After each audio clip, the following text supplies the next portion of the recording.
Lecture matter, জেলা ঢাকা, বিজ্ঞ মহানগর দায়রা জজ সাহেবের আদালত, ঢাকা। ফৌজদারি বিবিধ মামলা নম্বর //2024, কদমতলী থানার মামলা নম্বর 26/4/24। ধারা 36-1 সারণীর 10 ক মাদকদ্রব্য নিয়ন্ত্রণ আইন 2018। বিষয় প্রসঙ্গে আন্ডারলাইন। সাইফুর রহমান, পিতা মৃত জাকির হোসেন, সাং বাসা নং 163, রোড নাম্বার 5, পলাশপুর ঢাল, থানা কদমতলী, জেলা ঢাকা। দরখাস্তকারী আসামি আন্ডারলাইন হাজতি, বনাম রাষ্ট্রপক্ষে বিজ্ঞ পিপি, মহানগর দায়রা জজ আদালত, ঢাকা। বাদী প্রতিপক্ষ আন্ডারলাইন।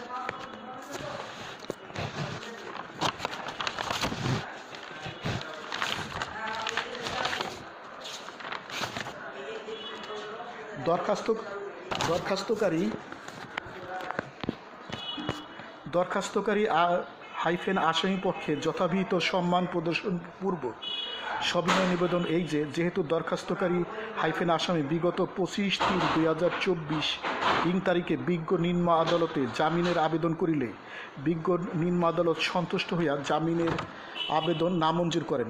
দরখাস্তকারী আসামি নিম্ন লিখিত হেতুবাদে জামিনের দরখাস্তটি দাখিল করিলেন।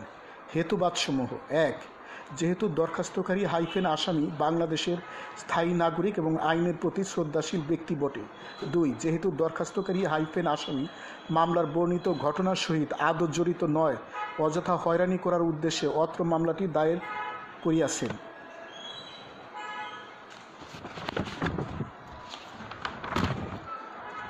3.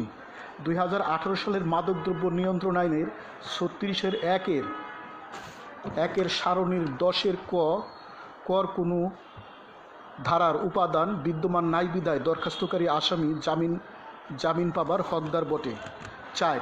যেহেতু পূর্বশত্রুতার জের ধরে দরখাস্তকারী আসামিকে অত্র মামলায় জড়িত করা হয়েছে বিধায় আসামি জামিন পাবার হকদার বটে। 5.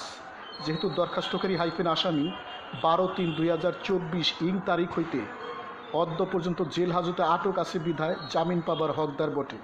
6. যেহেতু দরখাস্তকারী আসামি একজন বাসের হেল্পার এবং তিনিই পরিবারের একমাত্র উপার্জনকারী ব্যক্তি, তাহার অনুপস্থিতিতে পরিবারের লোকজন অনাহারে অর্ধাহারে দিনপাত করিতেছে বিধায় জামিন পাওয়ার মানবিক কারণে জামিন পাওয়ার হকদার বটে। অতএব বিজ্ঞ হুজুর আদালতে বিনীত প্রার্থনা এই যে, উপরোক্ত অবস্থা ও কারণাধীনে ন্যায় বিচারের স্বার্থে দরখাস্তকারী আসামিকে জামিন মঞ্জুর করতে হুজুরের সদয় মর্জি হয় এবং এরূপ দয়ার জন্য বিনয়াবনত দরখাস্তকারী আসামি বিজ্ঞ আদালতের প্রতি চিরকৃতজ্ঞ থাকিবে। আরজ ইতি তারিখ। লেকচার সমাপ্ত।